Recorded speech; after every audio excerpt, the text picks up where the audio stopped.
Shalom, Israel. How y'all doing? Welcome to True Nation Israelite Congregation. Today's Wednesday class is World History, and the lesson is the Story of Ruth. I am Izar Allah, and to my left is Yatazar Yah. make sure you hit the like button, the share button, and share this content with your friends, your families, and your loved ones. So we're going to get into it, the Story of Ruth. So let's go to Ruth chapter 1. Because there's been a lot of misconceptions about Ruth being an Israelite. Also, there's been some things about Ruth that has not always been brought out. Because Ruth was a righteous woman, even though she was of another nation. So we're going to bring some of those things out. And we all know that the story of Ruth is real short, only 4 chapters.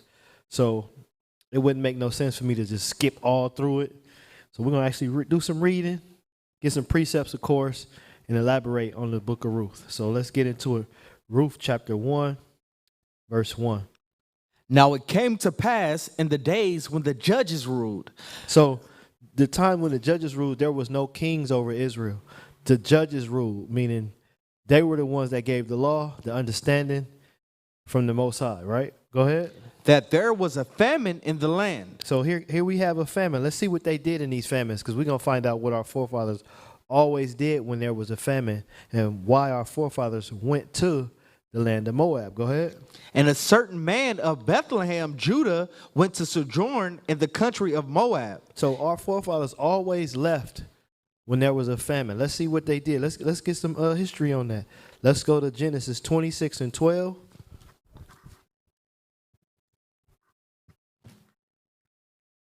It's the book of Genesis, chapter 26. Verse 12.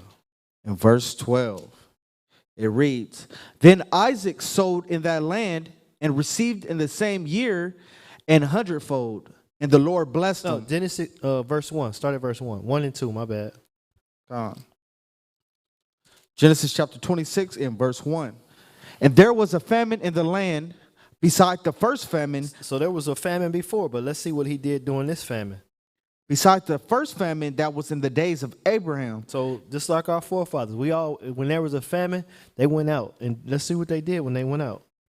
And Isaac went unto Abimelech, king of the Philistines, unto Gerar.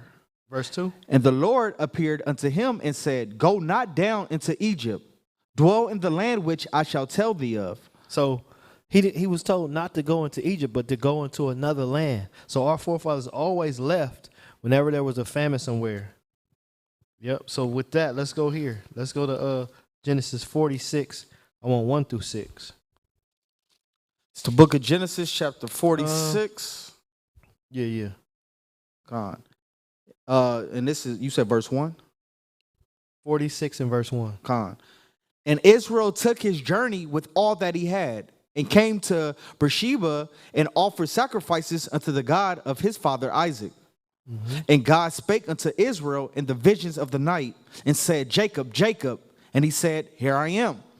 And he said, I am God, the God of thy father. Fear not to go down into Egypt, for I will there make of thee a great nation. So he said, don't fear to go into Egypt, because there was a famine during this time. So he had to find somewhere where there was going to be food. And you go into the earlier chapters, the Most High said he showed Joseph in a dream that there would be famine in the land. Go ahead. Verse 4, I will go down with thee into Egypt, and I will also surely bring thee up again. And Joseph shall put his hand upon thine eyes. Mm-hmm. And Jacob rose up from Beersheba, and the sons of Israel carried Jacob, their father, and their little ones, and their wives, and the wagons which Pharaoh had sent to carry them. Mm-hmm. And they took their cattle and their goods, which they had gotten in the land of Canaan, and came into Egypt, Jacob and all his seeds with them. So there was a famine, and so Israel, who was Jacob, he took all his family into Egypt because there was going to be a famine, and there was food stored up for them in Egypt. So let's go back to Ruth chapter 1. And finish off, go ahead. Where was that, verse 2? Yeah. That was verse 1. Oh, okay, finish verse 1. Okay, it says, I'm going to start from the top then. You can start from the top. Now it came to pass in the days when the judges ruled that there was a famine in the land, and a certain man of Bethlehem, Judah, went to sojourn in the country of Moab, he and his wife and his 2 sons. So we see what our forefathers did when there was a famine. They would go somewhere else. So here we're going to find they went to another land because there was a famine in the land that they were in. But go ahead. And the name of the man was Elimelech, and the name of his wife Naomi, and the name of his 2 sons Mahlon and Chilion, Ephrathites of Bethlehem, Judah. And they came into the country of Moab and continued there. And Elimelech, Naomi's husband died, and she was left, and her 2 sons. So Naomi's husband died. Now it was her and her 2 sons left. But go ahead. And they took them wives of the women of Moab. The name of the one was Orpah, and the name of the other Ruth. So they took wives of another nation. They took wives of the women of Moab. Not Israelites, because it would have stated that these were Israelite women dwelling in Moab, you know, in Ammon, in their country, right? But go ahead. And they dwelt there about 10 years. Mm-hmm. And Mahlon and Chilion died also, both of them. And the woman was left of her 2 sons and her husband. So now the sons died. Go ahead. Then she arose with her daughters-in-law, that she might return from the country of Moab. For she had heard in the country of Moab how that the Lord had visited his people and given them bread. So the Most High always fed his people. Let's go to Deuteronomy 8 and verse 16. It's the book of Deuteronomy, chapter 8 and verse 16. Who fed thee in the wilderness with manna, which thy fathers knew not, that he might humble thee, and that he might prove thee to do thee good at thy latter end. So the Most High always gave us food, which he gave. They heard about him giving food then. That's why Naomi was like, I'm going back home. If the famine is over, I'm going back home. So with that, let's go to Exodus 16 and 35. Because Naomi was like, you know what? I got word. There's food at home now. I'm going back home. I don't have to stay here no more. All right, this is the book of Exodus, chapter 16, verse 35. And the children of Israel did eat manna 40 years until they came to a land inhabited. They did eat manna until they came unto the borders of the land of Canaan. So the Most High continuously fed the children of Israel. No matter where we was at, if there was a famine, he was like, gave them word, go to this land, gave them word, go to that land. Like Egypt was one of the places we always went when there was a famine, because the Most High somehow showed favor to them. They would save up the food, and we go there and get it. Mind you, Joseph was also ruling in Egypt. So with that, let's go back to Ruth. And you can start at verse 7. Ruth 1 and 7. Verse 7. Wherefore she went forth out of the place where she was, and her 2 daughters-in-law with her. And they went on their way to return into the land of Judah. And Naomi said unto her 2 daughters-in-law, Go return each to her mother's house. The Lord deal kindly with you, as ye have dealt with the dead and with me. The Lord grant you that ye may find rest, each of you, in the house of her husband. Then she kissed them, and they lifted up their voice and wept. And they said unto her, Surely we will return with thee unto thy people. So both of them was like, we're going to return with you with your people, right? Because mind you, they had love for Naomi. They were married to her sons. So, of course, they had great love for her. But go ahead. Verse 11. And Naomi said, Turn again, my daughters. Why will ye go with me? Are they yet any more sons in my womb, that they may be your husbands? She was like, I can't have no more babies. I'm at an old age. So if you come with me, ain't going to be nothing for you. But go ahead. Turn again, my daughters. Go your way. For I am too old to have an husband. If I should say I have hope, if I should have a husband also tonight, and should also bear sons, will ye tarry for them till they were grown? Will ye stay for them from having husbands? Nay, my daughters, for it grieveth me much for your sakes that the hand of the Lord is gone out against me. And they lifted up their voice and wept again. And Orpah kissed her mother-in-law, but Ruth clave unto her. And she said, behold, thy sister-in-law is gone back into her people and into her gods. Return thou after thy sister-in-law. And Ruth, Hold on. Go back to verse 13. I want to get a point right quick. I missed that. My bad. no worries. Verse 13. Would ye tarry for them till they were grown? Will ye stay for them from having husbands?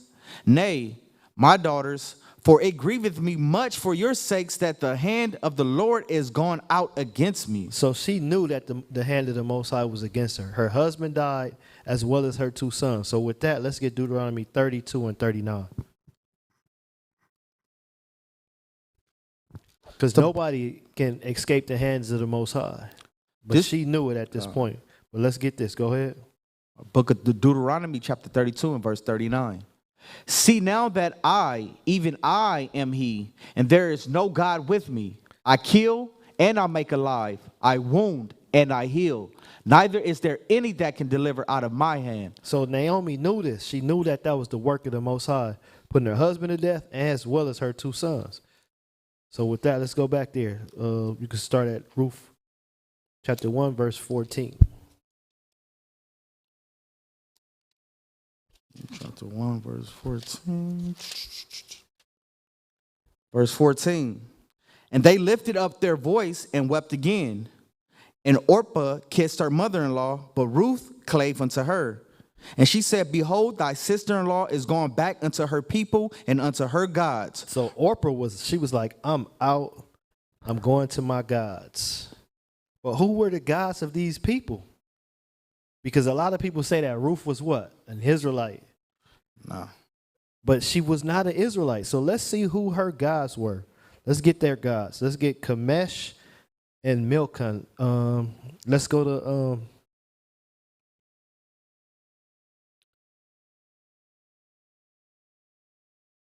Genesis. Oh, I didn't even write that down. Let me get it though right quick. My bad.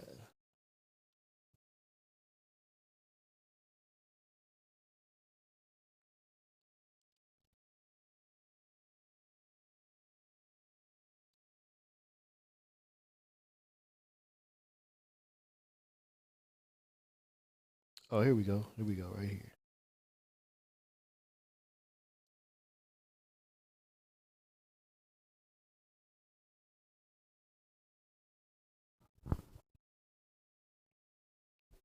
It says Kamesh was the national deity of the Moabites, whose name most likely meant destroyer, subduer, or fish god, while he is most readily associated with Moabites, according to Judges 11 and 24.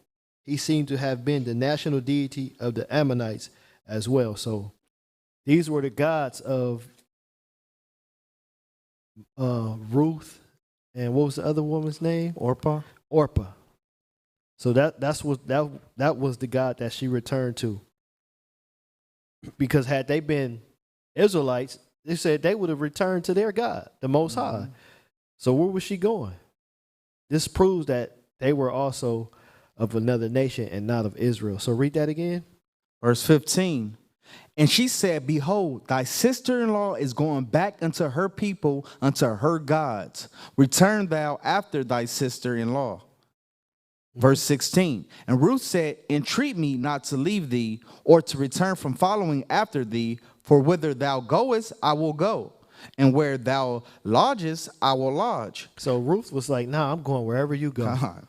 I'm not going to go back and serve my gods as Orpah did, but I'm going to follow you. Go ahead. Thy people shall be my people. So she said, your people shall be my people.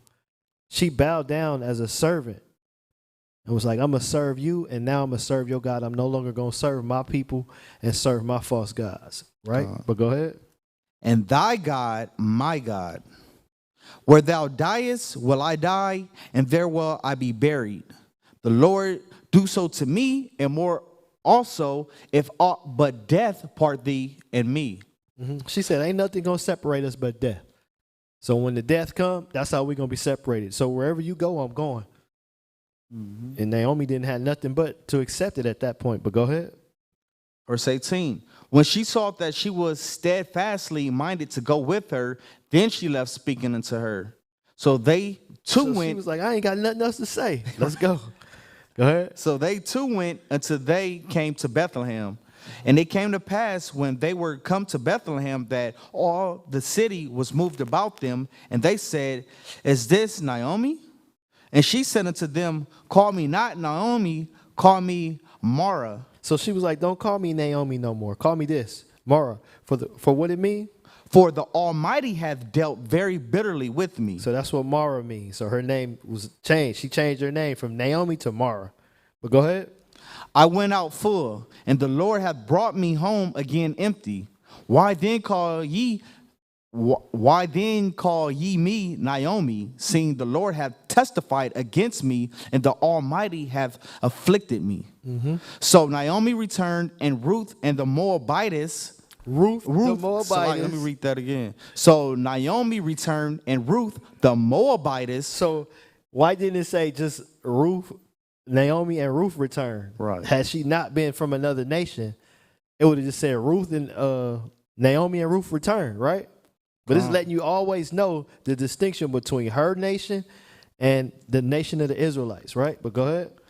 Her daughter-in-law with her, which returned out of the country of Moab. And they came to Bethlehem in the beginning of barley harvest. Let's go. In chapter 2. And Naomi had a kinsman of her husband's, a mighty man of wealth, of the family of Elimelech, and his name was Boaz. So why it didn't say Naomi and Ruth had a kinsman of their husband?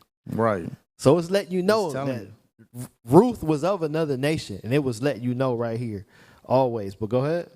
Verse 2, and Ruth the Moabitess said unto Naomi, let me now go to the field and glean ears of corn after him in whose sight I shall find grace. So the way she was going to find grace, because she's in another man's field. Mind you, she's a foreigner. So she found grace just being in the field. But go ahead. And she said unto her, go, my daughter. And she went and came and gleaned in the field after the reapers. And her hap was to light on a part of the field belonging unto Boaz, who was of the kindred of Elimelech.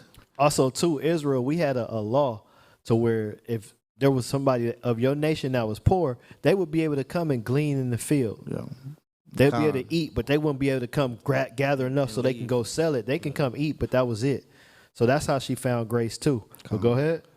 Verse 4, and behold, Boaz came from Bethlehem and said unto the reapers, the Lord be with you. And they answered him, the Lord bless thee. Then said Boaz unto a servant that was set over the reapers, whose damsel is this? And the servant that was set over the reapers answered and said, it is the Moabitish damsel that came back with Naomi out of the country of Moab. So they let it be known again who she is. She's not an Israelite, she's a Moabite. But he's like, whose damsel is this? Why is she in my field? That's what Boaz said, but go ahead. And she said, I pray you, let me glean and gather after the reapers among the sheaves. So had she been of the same nation, why would she have to beg again? Right. It would be no question. But she knew her place. Go ahead. So she came and hath continued even from the morning until now, that she tarried a little in the house. Then said Boaz unto Ruth, hearest thou not, my daughter? Go not to glean in another field, neither go from hence, but abide here fast by my maidens. Let thine eyes be on the field that they do reap, and go thou after them. Have I not charged the young men that they shall not touch thee? And when thou art athirst, go into the vessels and drink of that which the young men have drawn. Then she fell on her face and bowed herself to the ground and said unto him, why have I found grace in thine eyes, that thou shouldest take knowledge of me, seeing I am a stranger? So she knew she was a stranger. She knew she was not of Israel. Everybody knew it, right? Read verse 11. Verse 11, and Boaz answered and said unto her, it hath fully been showed me all that thou hast done unto thy mother-in-law since the death of thine husband, and how thou hast left thy father and thy mother and the land of thy nativity, and art come unto a people which thou knowest not there heretofore. So here you see they keep repeating it time after time after time. You left your father, your mother, and now you came to a people you never knew before. Let you know that she was not of Israel. She was a Moabite. Yeah. So with that, let's go here. Let's see. Because every time a kinsman came and they knew who they were, because they were of the same nation, they were of the same kindred, right? Just like Jacob and Laban. Let's get that, Genesis 29 and 10. Because had they known who this woman was, and had they known that she was an Israelite, they'd have been like, oh, that's such and such people. Right. But that didn't happen here. They was like, man, you a complete stranger. Genesis 29 and 10. Let's get that. All right, Genesis chapter 29, verse 10. And it came to pass when Jacob saw Rachel, the daughter of Laban, his mother's brother. Wait, hold up. It's giving a whole description when Jacob find out he go to his uncle's house, right? Why didn't it say that about Ruth? Because she was a stranger. She was not of Israel. She was a Moabite for real. But go ahead, finish reading that. And the sheep of Laban, his mother's brother, that Jacob went near and rolled the stone from the well's mouth and watered the flock of Laban, his mother's brother. So they gave a complete breakdown. This the auntie, uncle, cousin, niece, nephew, right. All that. So here you see that Ruth was not of Israel, but she was of the Moabite nation. So with that, let's go to Tobit 4 and 12, because this is something else our forefathers knew. You said 4 and 12? Yep, Tobit chapter 4 and 12. Tobit chapter 4, verse 12. Beware of all whoredom, my son. So the Israelites were told to beware of all whoredoms. Go ahead. And chiefly take a wife of the seed of thy fathers, and take not a strange woman to wife, which is not of thy father's tribe. So they knew who she was. They knew she was not of Israel, because it was said amongst the Israelites, man, you got to take a wife for your own nation. Somebody you can't take of a woman that's not of your father's tribe. But here in this instance, the brothers went out. And this sister, she wanted to fulfill the law. But we're going to get into it. I ain't going to jump the gun, because we're going to show you what law she wanted to fulfill. Because she wanted to bring her husband's name back, which was a beautiful thing that she did. So with that, let's go back to Ruth chapter 2. And we can, did you finish all 11? Yeah, I finished 11. All right, go to 12. Verse 12, Ruth chapter 2, verse 12.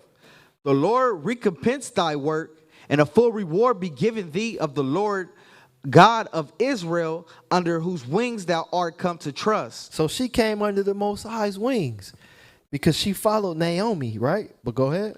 Then she said, let me find favor in thy sight, my Lord, for that thou hast comforted me, and for that thou hast spoken friendly unto thine handmaid, though I be not like unto one of thine handmaids. Wait, hold up. She just completely bowed to Boaz, right? Let's see what she said. And Ruth the Moabitess said unto me, also, thou shalt keep. Wait, I skipped over. Then she said, let me find favor in thy sight, my Lord. She was like, Boaz, you my Lord now. I'm coming to serve Naomi, your cousin, and I'm coming to serve you, your people. Well, go ahead. You want me to go back to, go to 14? Or... And let me finish reading what she said. Okay. For thou hast comforted me, and for that thou hast spoken friendly unto thine handmaids. So she was happy with what Boaz told to his handmaids. Don't treat her bad, because Israel, they treat somebody bad real quick. Remember, the Jews didn't deal with the Samaritans, and they was their own people, and they knew it. So how was they going to treat her, being that she was of another nation, right? But go ahead. Oh, let me finish reading this. Though I be not like unto of thy own handmaid. So she was not like her own. She was like, I'm not of your own handmaids. I'm not of your people. So Ruth knew this. But go to verse 14, read it out. And Boaz said unto her, at mealtime come thou hither, and eat of thy bread, and dip thy morsel in the vinegar. And she sat beside the reapers, and he reached her parched corn, and she did eat, and was sufficed, and left. And when she was risen up to glean, Boaz commanded his young men, saying, let her glean even among the sheaves, and reproach her not. So now we're going to find out why Boaz granted her this. Because it was not only a favor to her, but it was a favor to his cousin, right? Which was Naomi. But go ahead. Verse 16.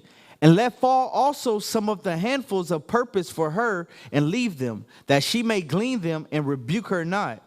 So she gleaned in the field until even, and beat out that she had gleaned. And it was about an ephah of barley.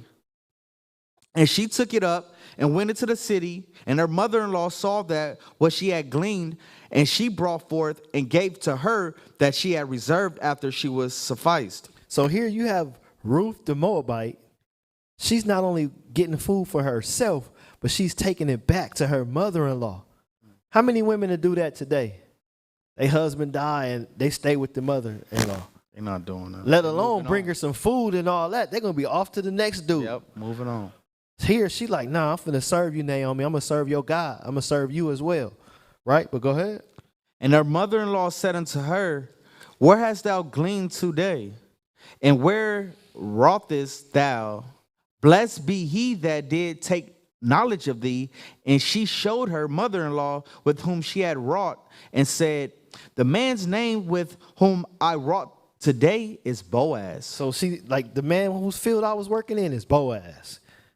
And now Naomi knew that this was a righteous man, right? But go ahead. And Naomi said unto her daughter-in-law, blessed be he of the Lord, who hath not left off his kindness to the living and to the dead.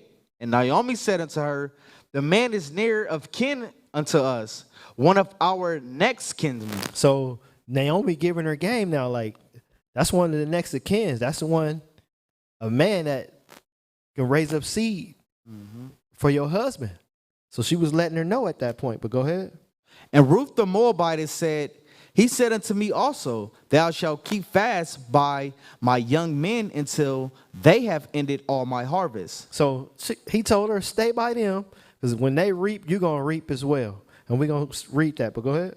And Naomi said unto Ruth, her daughter-in-law, it is good, my daughter, that thou go out with his maidens, that they meet thee not in any other field. So Ruth was taking account into everything that Naomi was telling her.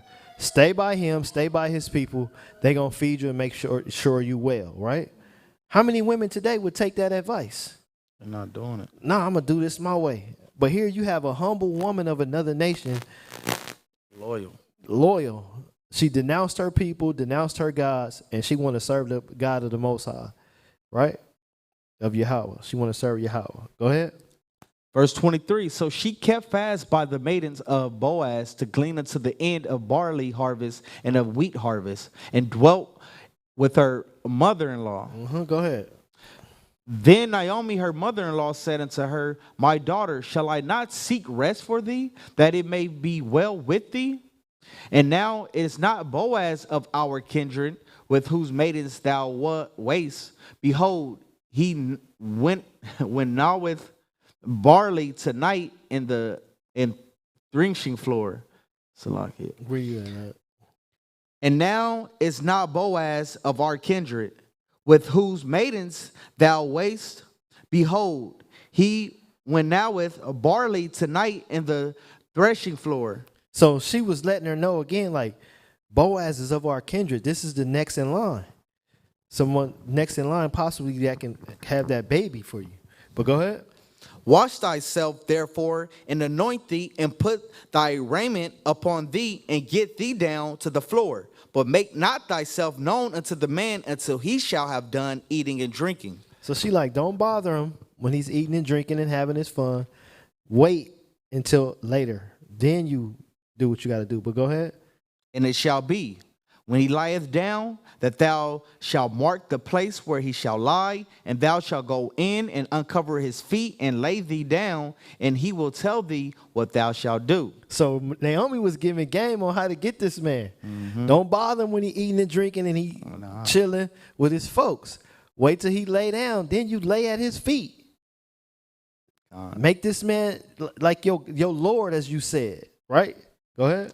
And she said unto her, all that thou sayest unto me, I will do. She didn't have no problem with obeying. That's why she got one of the best men in Israel. Because Boaz was not no slouch. He was not no slumpy man. He was a rich man, and he was about his business. But her being for her mother-in-law, and for her husband wanting to raise up seed to him in a righteous way, she listened and she obeyed, right? But go ahead. And she said, okay, so like verse 6. And she went down unto the floor and did according to all that her mother-in-law bade her. And when Boaz had eaten and drunk, and his heart was merry, he went to lie down at the end of the heap of corn. And she came softly. So she was like, after he eat and drink, because don't no man want no cackling woman, no loud woman. That's one of the best enjoyments of life is to eat, drink, chill, right? Calm. Going to the movies, that's cool. Going out and visiting things, that's cool. But when you eating and you drinking and you go home and you chill and you want to lay down, you don't want to hear that. Right. She just went in and did what? Read that again. She came softly. She came softly. Ladies, take this advice. Come softly to your husband. Don't be no lion or I'm the lost. I'm a boss chick. Nah, you got to come humble because you got to follow that man. The man is the head. Right? Go ahead. She came softly and uncovered his feet and laid her down. Mm-hmm. Let's see what happened though. And it came to pass at midnight that the man was afraid and turned himself, and he behold a woman lay at his feet. He was like, man, who right here? And he said, who art thou? And she answered, I am Ruth, thy handmaid. Mm-hmm. Spread therefore thy skirt over thy handmaid, for thou art a near kinsman. So she like, give me some cover now. Cover me up, please. I'm your handmaid. I'm your servant, but I'm going to lay right here at your feet, making sure nothing is wrong. Nothing happens. How would you feel? You sleep and you get scared and then you wake up like, dang, it's somebody at my feet. And she like, it's me, your handmaid. Lay your skirt over me. So was she sleeping with cover or nah? Nah. Well, she probably was uncovered. Yeah, she was uncovered. Like, cover me now. I'm going to be your servant and now you cover me. So that must have been so much going through his head. He was like, you know what? I respect this woman. She left her land, left her people. She's serving my people, and now she's serving me. Doing all the right things. Yeah, all the right things. A man's heart gonna go like this. Like, he gonna get to thinking. He gonna be like, dang, that's a good woman right there. Right? God. So he probably got happy like, whoa. My other handmaids ain't never did this one, but this one right here, she owe me. Right? But go ahead. And he said, blessed be thou of the Lord, my daughter, for thou hast showed more kindness in the latter end than at the beginning. And as much as thou followest not young men, whether poor or rich. So she was like, you ain't out here following young men, poor or rich. You ain't out here just trying to get you some, trying to party and all that. So, because ain't nothing new under the sun. He know. He was like, and he said, blessed art thou of the Lord, my daughter, for thou hast showed more kindness in the latter end than in the beginning, insomuch as thou followest not young men, whether poor or rich. Like, you ain't out here just trying to get that rod. You out here doing righteous things. And he recognized that. Because, man, we recognize when the woman out here, she fast, right? Right. She being whorish, or she being, what you call that, flirtatious. Yeah. Jake see that. See all through that. So he saw that. And mind you, this was a busy man. He had a lot of property. He had land. He had things to tend to. And he noticed this about this woman. So imagine how we notice women, right? Same thing. So it's a beautiful story about Ruth. It would have been a shame for me to come and just read, skip through it. But I got to read all through it because it's a powerful story for Israel. Yeah. Right? But go ahead. And now, my daughter, fear not. I will do to thee all that thou requirest. For all the city of my people doth know that thou art a virtuous woman. So he like, because you ain't out here chasing the rich or the poor, man. I'm going to do what you require. All she wanted was a child to raise up her husband's name. And we're going to see how it was done. Go ahead, Doc. And now it is true that I am thy near kinsman. Howbeit there is a kinsman nearer than I. So now this is where the kinsman part come in, because it wasn't talking about her being a near kinsman. It's talking about Boaz being a near kinsman to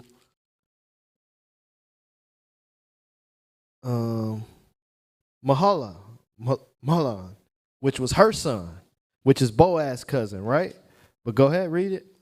Verse 13. Wait, before you get that, let's see what he was going to do to the near kinsman. Let's get Deuteronomy 25, 5 through 6. It's the book of Deuteronomy chapter 25, verse 5. If brethren dwell together, and one of them die and have no child, the wife of the dead shall not marry without unto a stranger. So the wife couldn't go out to a stranger. Here you have Ruth fulfilling the duty to thy brother's wife. She was like, I'm not going, even though we ain't of the same people, I'm finna follow the customs of the God of Yahweh, the God of Israel. So my husband's name could be raised up. She could have bounced like Orpah and be like, to hell with my husband's name. Right. I'm finna go back to my people. But she was like, nope, I'm finna go get this kinsman, the nearest kinsman, so my husband's name can be back in Israel. And she said, I want my husband's name to be famous. How many women today want their husband's name to be famous? But we're going to find out. That's what she said. But it's a beautiful thing. But go ahead, finish reading that. Her husband's brother shall go into her and take her to him to wife and perform the duty of an husband's brother unto her. So this is what Boaz was going to fulfill. And this is what she wanted, right? But go ahead. You want verse 6? Yeah, read verse 6. Verse 6. And it shall be that the firstborn which she beareth shall succeed in the name of his brother which is dead, that his name be not put out of Israel. So this is what Ruth wanted for her husband. So his name can be back in Israel through the seed of his bloodline, right? So with that, let's go back to Ruth. Verse 3 and 13, chapter 3, verse 13. It's the book of Ruth, chapter 3, verse 13. Tarry this night, and it shall be in the morning that if he will perform unto thee the part of a kinsman, well, let him do the kinsman part. But if he will not do the part of a kinsman to thee, then will I do the part of a kinsman to thee, as the Lord liveth. Lie down until the morning. Mm-hmm. So he told her, he gave her some game too. He's like, I'm going to go get the next of kinsman because it's not me. I'm gonna be a righteous man and I'm going to be in order, because he could have just took it. But he was like, you know what? I'm going to get the next man up that chance. Right? Go ahead. And she lay at his feet until the morning. And she rose up before one could know another. And he said, let it not be known that a woman came into the floor. Also he said, bring the veil that thou hast upon thee and hold it. And when she held it, he measured 6 measures of barley and laid it on her, and she went into the city. Mm-hmm. And when she came to her mother-in-law, she said, who art thou, my daughter? And she told her all that the man had done to her. And she said, these 6 measures of barley gave he me, for he said to me, go not empty into thy mother-in-law. So Boaz still hooking her up. Mm-hmm. It's not just benefiting Ruth, but also Naomi. Go ahead. Then said she, sit still, my daughter, until thou know how the matter will fall. Mm-hmm. For the man will not be in rest until he have finished the thing this day. So Naomi knew this man was busy. He was like, he ain't going to be at rest till all is done. Then he can rest and chill. But go ahead. Chapter 4. Chapter 4. We almost done, y'all. Go ahead. Then went Boaz up to the gate and sat him down there, and behold, the kinsman of whom Boaz spake came by. So now they're getting this part in order. The duty to thy brother's wife. He going to let them know, like, hey, this is what it is. Go ahead, read. Until whom he said, ho, such a one, turn aside, sit down here. And he turned aside and sat down. And he took 10 men of the elders of the city and said, sit ye down here. And they sat down. And he said unto the kinsman, Naomi, that is come again out of the country of Moab, selleth a parcel of land which was our brother Elimelech's. Mm-hmm. So he letting it be known, like, these are all the things that come with Ruth and Naomi. Go ahead. And I thought to advertise thee, saying, buy it before the inhabitants and before the elders of my people. If thou wilt redeem it, redeem it. But if thou wilt not redeem it, then tell me, that I may know. For there is none to redeem it beside thee, and I'm after thee. And he said, I will redeem it. Mm-hmm. Then said Boaz, what day thou buyest the field of the hand of Naomi, thou must buy it also of Ruth and the Moabitess, Salakia. Thou must buy it also of Ruth the Moabitess, the wife of the dead, to raise up the name of the dead upon his inheritance. So he letting you know, like, when you buy this inheritance, not only do you get the land, but you got to take this woman as well, which is a Moabitess, right? Right? Go ahead. Right. And the kinsman said, I cannot redeem it for myself, lest I mar my own inheritance. Redeem thou my right to thyself, for I cannot redeem it. Now this was the manner in former time in Israel concerning redeeming and concerning changing, for to confirm all things. A man plucked off his shoe and gave it to his neighbor, and this was a testimony in Israel. Let's go to Deuteronomy 25, 9 and 10. Let's see what that testimony is. Book of Deuteronomy chapter 25, verse 9. Then shall his brother's wife come unto him in the presence of the elders and loose his shoe from off his foot. Which we read in the book of Ruth. Go ahead. Right. And spit in his face, and shall answer and say, so shall it be done unto that man that will not build up his brother's house. And his name shall be called in Israel the house of him that hath his shoe loosed. So it was a shameful thing for a brother not to take on his brother's wife. This was something that was encouraged in Israel. Man, if your brother died and he ain't got no kids, take him. Take his wife and raise up a seed unto him, right? But go ahead. Verse 11. Let's go to back to Ruth. Ruth, Ruth, where we at? 4 and 3. Mm-hmm. I think 6, right, Salakia? Yeah. Verse 7.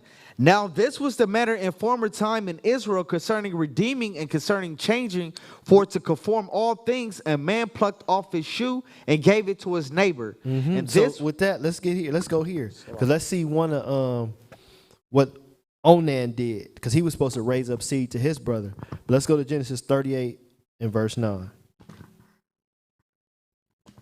Genesis 38, verse 9. Yep. Genesis chapter 38. We can start at verse 8. And verse 8. And Judah said unto Onan, go into thy brother's wife and marry her. And so his brother died. Now he's saying, go into thy brother's wife and marry her. Let's see why he said marry her. Go ahead. And raise up seed to thy brother. So we're supposed to raise up seed to our brother. That's a beautiful thing. And Ruth understood this. I'm sure her husband was teaching all this, as well as Naomi was teaching her all this, because she was like, nah, I need this name for my husband, right? But go ahead.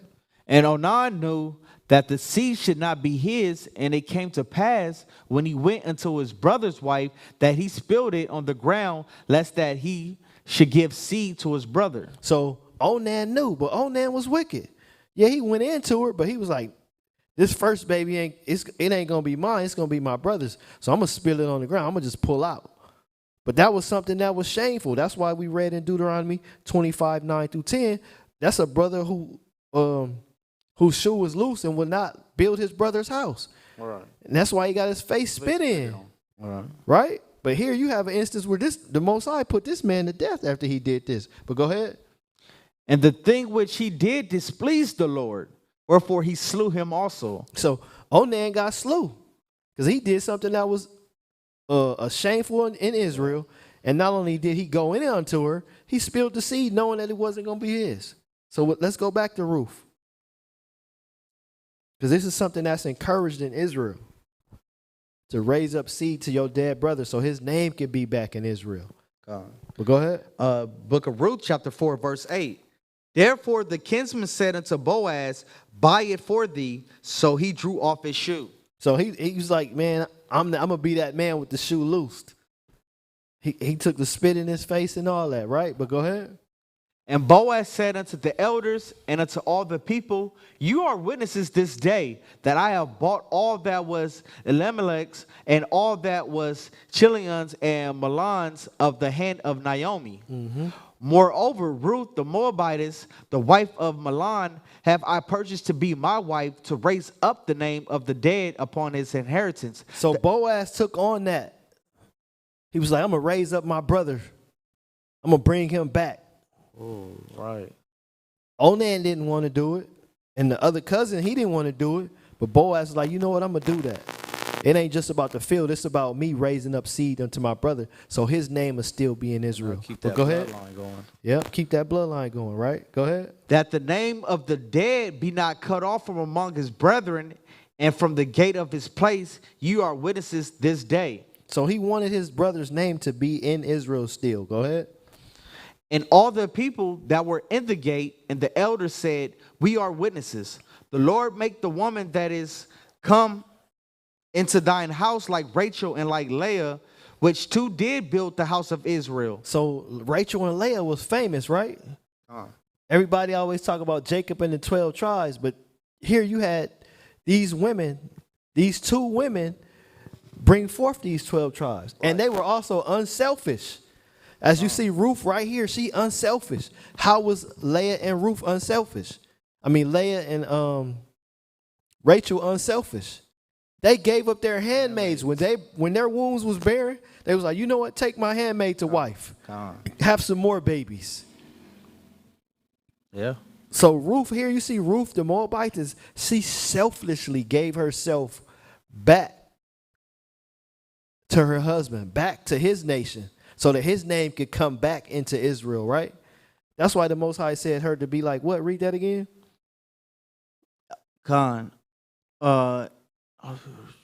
Verse 11, it says, go ahead. The Lord make the woman that is come into thine house like Rachel and like Leah. So it was a praise up on Ruth. He said the Lord make her like Rachel and like Leah, because she was bringing her husband back through the seed of his people. Go ahead. Which two did build the house of Israel. So Leah and Rachel, they built the house of Israel, right? Go ahead. And do thou worthily in Ephratah, and be famous in Bethlehem, and let thine house be like the house of Pharez, whom Tamar bare unto Judah, of the seed which the Lord shall give thee of this young woman. Mm-hmm. So it said, do thou worthily in Ephratah, and be famous in Bethlehem. So Ruth was going to be famous for doing this, right? Go ahead. So Boaz took Ruth, and she was his wife. Mm-hmm. And when he went and so let's go here right quick. Let's go to Proverbs 14:1. Because Ruth was willing to build the house of Israel.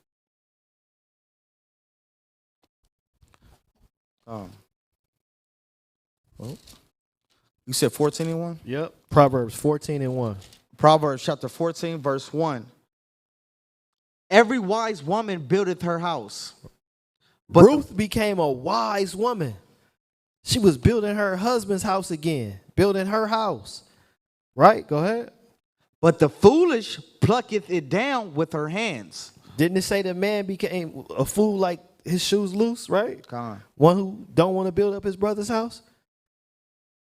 Here you had a woman of another nation being a perfect example to the children of Israel. So let's go back to Ruth right quick. We almost done, Israel. Oh, yeah, 13. Yep. Just the book of Ruth, chapter 4, verse 13. So Boaz took Ruth, and she was his wife. And when he went into her, the Lord gave her conception, and she bare a son. Mm-hmm. And the woman said unto Naomi, blessed be the Lord, which hath not left thee this day without a kinsman, that his name be famous in Israel. So wait, whose name was going to be famous? That his name may be famous in Israel. Elimelech, his name was going to be back in Israel. Elhan, he was going to be back in Israel. His name was going to be famous through Ruth. God. Y'all see this, ladies? Oh, that, yeah, I'm about to say, this, woman brothers? is important, man. You Man, keep your man a man's name is important. That's why it's important that a man have boys. Right? But go ahead, Doc. And he shall be unto thee a restorer of thy life, and a nourisher of thine old age, for thy daughter-in-law, which loveth thee, which is better to thee than 7 sons, hath borne him. Mm-hmm. Let's see how Naomi felt after this. Go ahead, verse 16. And Naomi took the child and laid it in her bosom and became nurse unto it. So she was happy again. She nursing the baby now. Like, man, this is my son. Right? Go ahead. And the woman, her neighbors, gave it a name, saying, there is a son born to Naomi. And they called his name Obed. He is the father of Jesse, the father of David. So that's like, now you got another son, Naomi. It's yours. But it came through Ruth the Moabitess, because she followed the laws of Israel and performed the duty to thy brother's wife and raised up her husband's name again, right? But go ahead. Now these are the generations of Pharez. Pharez begot Hezron, and Hezron begot Ram, and Ram begot Aminadab, and Aminadab begot Nahshon, and Nahshon begot Salmon, and Salmon begot Boaz, and Boaz begot Obed, and Obed begot Jesse, and Jesse begot David. So all this is a righteous bloodline. But that's the story of Ruth. Yeah. She endured her husband being killed. Not only did she leave her people, she denounced her God and served the God of the children of Israel. And she raised up a famous name in Israel, Obed, which is her husband. And she did a righteous thing. And they called her, like, let her be like the women who did build Israel, like Leah and Rachel. And with that, that's the story of Ruth, y'all. And I say shalom. Shalom. That was